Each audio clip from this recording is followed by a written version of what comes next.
बिस्मिल्लाहिर्रहमानिर्रहीम। This is me Asadullah and today we are going to talk about haemorrhoid यानी बवासीर और रेक्टल ब्लीडिंग।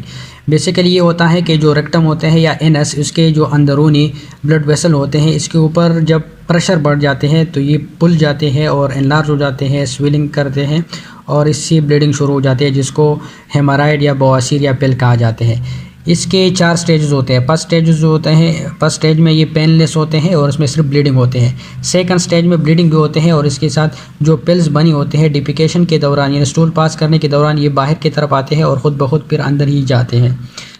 और थर्ड स्टेज में इसमें ये जो फिल्स बनी होते हैं ये बाहर की तरफ आते हैं डिफिकेशन के दौरान और उसको मैनुअली कोई स्टिमुलस की ज़रूरत होती है, यानी अंगूठी वगैरह से उसको अंदर ही करवाना ही चाहिए।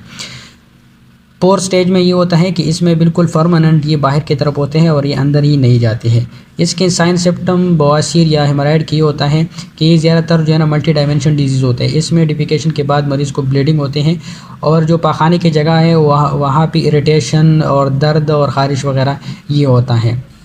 इसके काजेज़ जो होते हैं ये ज़्यादातर क्रोनिक कंस्टिपेशन की वजह से होता है, क्योंकि इसमें मरीज़ ज़ोर लगा देते हैं। इसकी वजह से जो इंटरनल जो रेक्टम और एनस के जो इंटरनल ब्लड वेसल्स होते हैं वो एनलार्ज या स्वेल हो जाते हैं।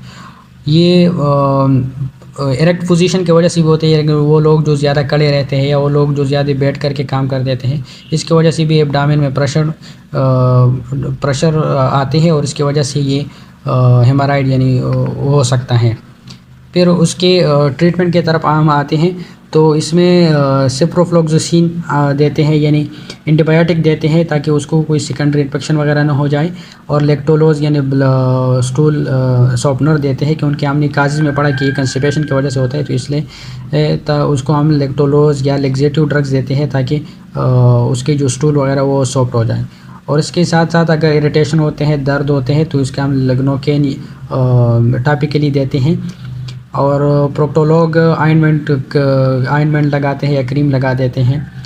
और अगर मरीज़ को ज़्यादा ब्लीडिंग होते हैं तो फिर हम उसको ट्रांसमिक एसिड वगैरह भी देते हैं।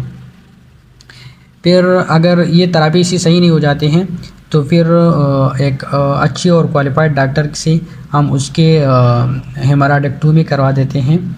और इसकी प्रिवेंशन ये होगी कि मतलब लाइफस्टाइल का ख्याल रखना चाहिए, ज़्यादा पानी लेना चाहिए और ज़्यादातर वेजिटेबल वगैरह की इस्तेमाल करनी चाहिए।